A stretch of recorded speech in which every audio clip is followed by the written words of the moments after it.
The hum of the refrigerator in our kitchen always used to be the sound of peace.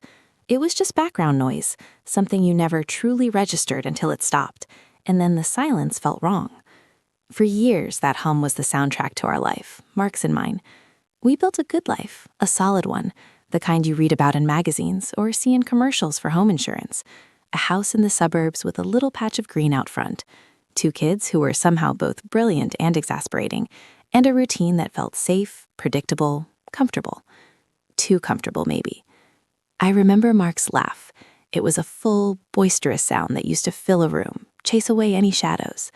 When we first met, in college, his laugh was one of the first things that drew me in. He was all broad shoulders and easy smiles, an engineering student with a surprising soft spot for indie movies and late-night talks about the universe.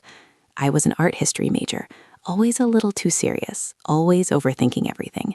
He grounded me. He made me feel like I could breathe. We dated for 4 years, got married a year after graduation. Our wedding was simple, intimate, just family and close friends in a renovated barn upstate. I remember looking at him across the table, the candlelight flickering, and feeling this profound sense of rightness, like I'd found my other half, my forever. The first few years of marriage were a whirlwind. We were still figuring things out, careers, finances, where to hang the damn curtains. There were arguments, sure, about money, about his habit of leaving his socks on the floor, about my tendency to micromanage our social calendar. But they were small, surface-level things. The core was always there, a deep, unwavering love, a shared vision for our future. Then came the kids. Emily first, a tiny, demanding bundle of joy who turned our world upside down and inside out. 2 years later, Alex arrived, quieter, more observant, but equally captivating. And with them, the hum of the refrigerator got louder, became constant. Our lives revolved around school runs, soccer practice, doctor's appointments, bedtime stories. Date nights became a distant memory, replaced by takeout on the couch after the kids were asleep, often with one of us nodding off before the movie even started. It wasn't that we stopped loving each other. It was more like the love shifted, morphed into something practical, familial. It was the love of 2 people running a household together, partners in a complex logistical operation. We were a team, an efficient unit. We high-fived over successfully navigated school projects, exchanged knowing glances when one of the kids said something particularly absurd, supported each other through work stresses. But the sparks, the intense, dizzying connection, had faded. They hadn't vanished entirely, not really. Sometimes, late at night, when the house was finally quiet, Mark would reach for my hand or pull me closer in bed, and for a fleeting moment, I'd feel a flicker of that old fire. But it was fleeting. The next morning, it was back to breakfast, lunches, the rush out the door. I started a new job a little over 2 years ago. I was working as a marketing manager for a mid-sized tech company downtown. It was a step up for me, more responsibility, a higher salary, a chance to really prove myself.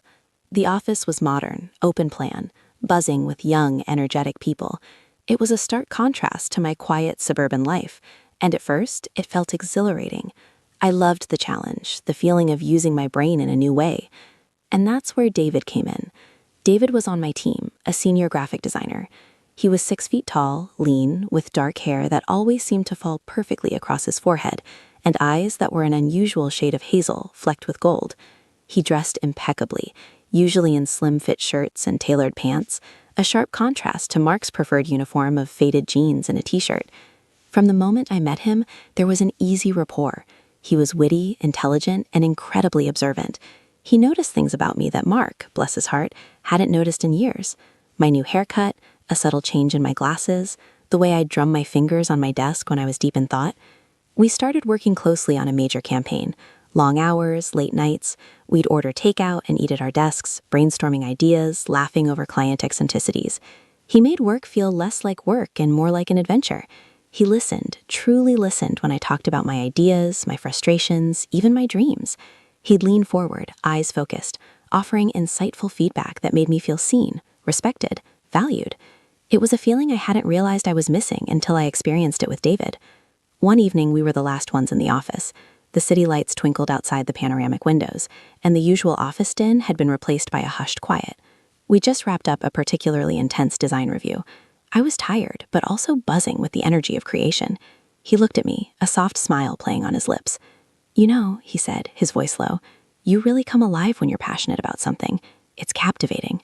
My stomach did a weird flip. It wasn't a compliment I'd heard in a long time, not in that way. Mark would say, "Good job, honey," or "You really nailed that presentation." But David's compliment felt personal, intimate. I mumbled something about it being a good project, feeling a blush creep up my neck. We walked out together, the elevator ride silent, charged. He offered to walk me to my car. As we reached it, he paused. "I had a really good time tonight, Sarah. Even with all the stress, you make it enjoyable." He lingered for a moment, his gaze holding mine, and then he was gone. That night, I lay next to Mark, who was already deep in sleep, his gentle snores filling the room. I felt a strange combination of guilt and exhilaration. Guilt for the way David's words had made me feel, exhilaration for the feeling itself. It was a warmth I hadn't felt in ages, a validation that went beyond my professional competence. I tried to push David out of my mind, reminding myself of Mark, of our kids, of the life we'd built. But his hazel eyes, flecked with gold, kept coming back. The interactions with David continued, slowly escalating, almost imperceptibly at first. Lunch breaks turned into long conversations about everything and nothing. After-work drinks with colleagues somehow always ended with just the two of us lingering, talking for another hour or two. He told me about his life, his dreams of opening his own design studio, his love for obscure jazz music. I found myself sharing things I hadn't talked about with anyone else, not even Mark. My anxieties about getting older, my longing for a creative outlet, the quiet ache of feeling lost in the everyday routine. He listened, he understood. He reflected back to me a version of myself I'd almost forgotten existed, witty, thoughtful, ambitious. I started looking forward to seeing him every day. My mornings, which used to be a frantic rush of getting kids ready and coffee brewing, now had an underlying current of anticipation. I'd pick out my outfits more carefully, spend a little extra time on my hair and makeup. Not for Mark, who barely noticed, but for David. The guilt was a constant companion, a dull ache in my chest, but it was overshadowed by the intoxicating thrill of feeling alive again. The first time we crossed a line, it was after a particularly grueling week. We'd just successfully launched the campaign, and the entire team went out to celebrate. Mark was home with the kids. It was his turn for solo duty. I'd sent him a text earlier saying I'd be home late. At the bar, the music was loud, the drinks were flowing. David and I found ourselves tucked away in a corner booth, talking. The laughter, the camaraderie, the alcohol, it all blurred together. He reached across the table and took my hand, his thumb tracing circles on my skin. "You were incredible this week, Sarah," he said, his voice a little slurred, his eyes shining. Truly incredible. I felt my breath catch. His touch was electric, a jolt I hadn't experienced in years. I didn't pull away. I couldn't. Later, as we were leaving, the cool night air hitting my face, he hailed a cab for me. I was feeling lightheaded, a little reckless. When I got in, he leaned down, his face close to mine. "Can I just say, I think you're amazing." And then he kissed me. It wasn't a passionate movie-style kiss. It was soft, hesitant, a question more than a statement. But it was enough. It was everything. My world tilted on its axis. I kissed him back, briefly, before pulling away, heart hammering. "Good night, David," I whispered, and the cab pulled away, leaving him standing there under the streetlight. I got home, fumbling with my keys, my mind a chaotic mess of emotion. Mark was asleep. I crept into bed, the smell of alcohol and David's cologne still clinging to my clothes. The guilt hit me like a physical blow, a wave of nausea. What had I done? How could I have betrayed Mark, my husband, the father of my children like that? I lay awake for hours, tears silently streaming down my face. I promised myself it would never happen again. It was a mistake, a drunken lapse in judgment, a moment of weakness. But the promise was brittle, easily broken. The next day at work, things were awkward. We avoided eye contact, spoke only about work. The tension was thick, palpable. Later that afternoon, he found me in the break room, alone. "Sarah, about last night," he started, his voice hesitant. I cut him off, my voice barely a whisper. "It was a mistake, David, a huge mistake. I'm married." He nodded slowly, his eyes searching mine. "I know. I'm sorry. I shouldn't have done that. But I don't regret it. Do you? His honesty, his vulnerability disarmed me. I looked away, my heart aching. I don't know, I said, the truth feeling like a punch to my gut. From that moment, the line blurred completely. The affair started slowly, almost accidentally, then gathered speed like a runaway train. It began with stolen moments, hushed conversations, lingering touches. Then it escalated to lunch dates in discreet restaurants a few blocks from the office, where we'd talk for hours, baring our souls. Then came the hotel rooms, clandestine meetings booked during client lunches or late work nights. Each time I'd tell Mark I was working late or meeting a friend. The lies tasted bitter on my tongue, but the thrill, the sheer intoxicating feeling of being desired, of being truly seen and understood, was a powerful anesthetic. David made me feel young again, vibrant, desirable. He made me laugh until my sides hurt, talked to me about art and philosophy and politics, topics Mark and I rarely discussed anymore, beyond surface-level opinions. He told me I was beautiful, brilliant, passionate. He remembered details about my life, things I'd mentioned in passing. He cooked for me sometimes, simple, delicious meals in his minimalist apartment, where the only sound was the low hum of his record player. He held me, just held me, sometimes for hours, without needing anything more. He became my confidant, my escape, my secret. The double life was exhausting. I was constantly on edge, checking my phone, deleting messages, inventing elaborate excuses. I felt like a tightrope walker, constantly balancing on a thin wire, one wrong step away from catastrophe. At home, I tried to be the perfect wife, the perfect mother. I threw myself into family activities, tried to inject more enthusiasm into my conversations with Mark, cooked his favorite meals. It was a desperate attempt to compensate, to soothe my gnawing guilt. Mark, oblivious, seemed pleased. "You seem happier lately, honey," he'd say, smiling. "That new job must really be good for you." His words would twist the knife in my heart. There were moments, many of them, when the guilt became unbearable. I would look at Mark, so trusting, so devoted, and feel a wave of self-loathing wash over me. I'd watch Emily and Alex playing, their innocent laughter echoing through the house, and know that I was jeopardizing everything they held dear. I'd resolve to end it, to confess, to rip off the bandage and deal with the pain. But then David would text, or call, or just look at me across the office with those hazel eyes, and my resolve would crumble. I was addicted to him, to the way he made me feel, to the brief, exhilarating escape from the mundane reality of my life. The affair lasted for 10 months. 10 months of living a lie, of carving out pieces of myself to give to 2 different lives. 10 months of constant anxiety, of the exhilarating high followed by the crushing low. I lost weight. I started having trouble sleeping.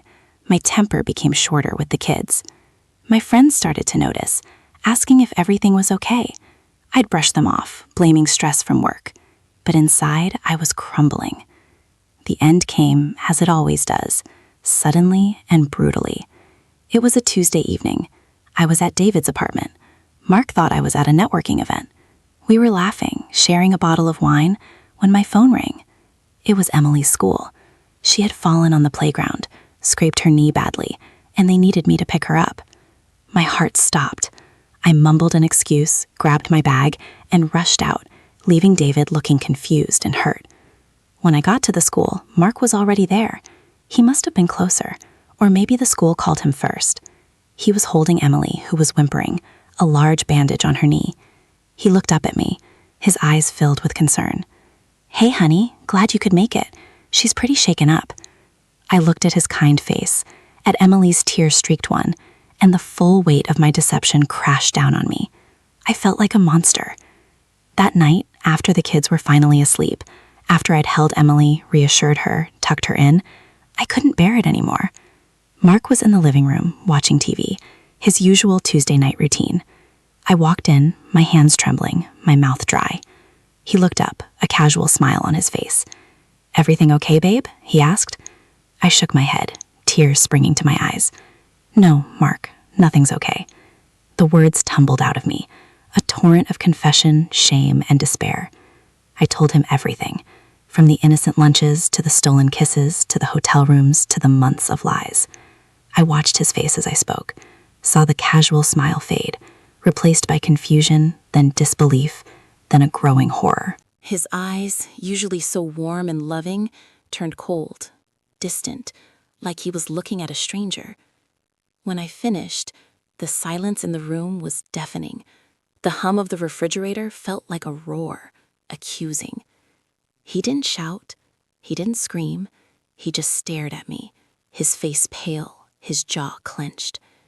You cheated on me?" he finally whispered, his voice hoarse, broken. "With whom? Someone from work? All this time? All those late nights? The trips? My God, Sarah!" He ran a hand through his hair, his eyes darting around the room, as if looking for an escape.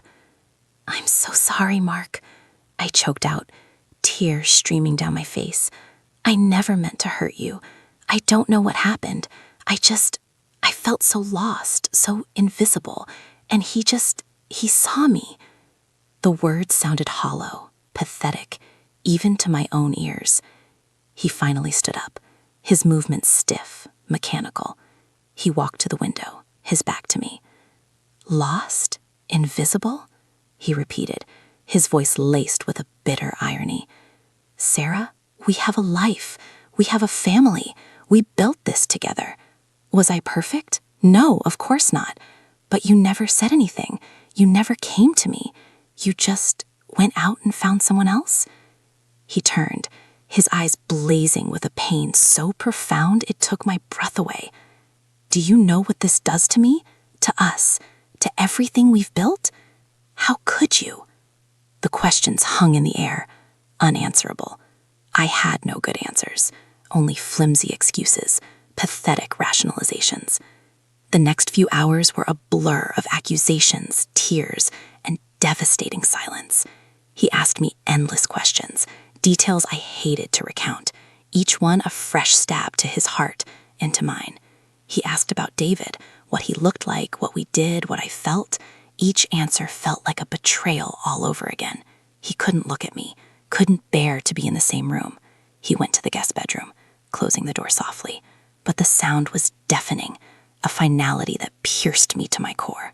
I lay on our bed, the bed we had shared for so many years, and stared at the ceiling, feeling an emptiness so vast it threatened to swallow me whole. The comfortable hum of the refrigerator was now just noise, irrelevant, mocking. The days and weeks that followed were a living hell. Mark moved out, temporarily, he said, but it felt permanent. He stayed with his brother. The kids knew something was wrong. Emily kept asking why Daddy wasn't home, her innocent questions tearing at my heart.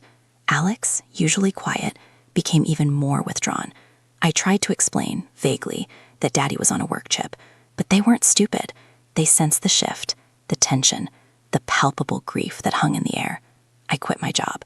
I couldn't face David, couldn't face the office, couldn't face the memories. I told Mark, hoping it would show him I was serious, that I was trying to make amends.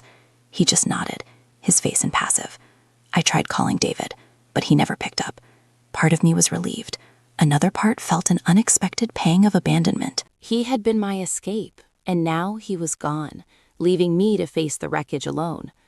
We started therapy, separate sessions at first, then together. It was brutal.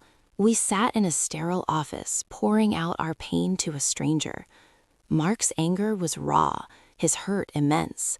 He talked about how he felt like a fool, how every memory we shared was now tainted, how he doubted everything he thought he knew about me, about us. I listened, absorbing every word, every accusation, knowing I deserved it.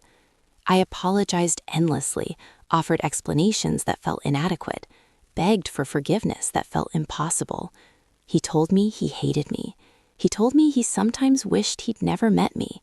He told me he didn't know if he could ever look at me the same way again, let alone trust me. And through it all, a part of me understood. How could he? How could anyone?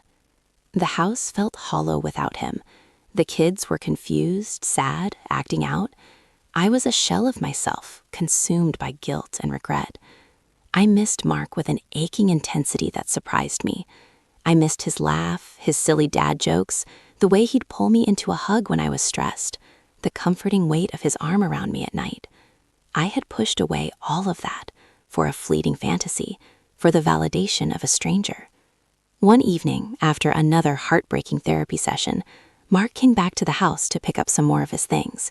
He found me in the kitchen, just standing there, staring at the humming refrigerator. I don't know how we got here, Mark, I whispered, my voice thick with tears. He leaned against the doorway, his face etched with exhaustion. Neither do I, Sarah. I thought we were good. I thought we were strong. We were, I said, my voice barely audible. We were. And I destroyed it. He didn't argue. He just looked at me, a deep, sad understanding in his eyes. I still love you, Sarah, he said, his voice barely a whisper. That's the worst part. Even after all this, I still love you, and it kills me.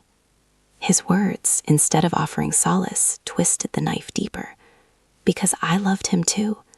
I realized in that moment, with a terrifying clarity, that David had been a symptom, not the cure. He had been an escape, a mirror reflecting back a version of myself I longed for. But Mark was home. He was the foundation, the history, the future I had thrown away. It's been 6 months since then. Mark still hasn't moved back in.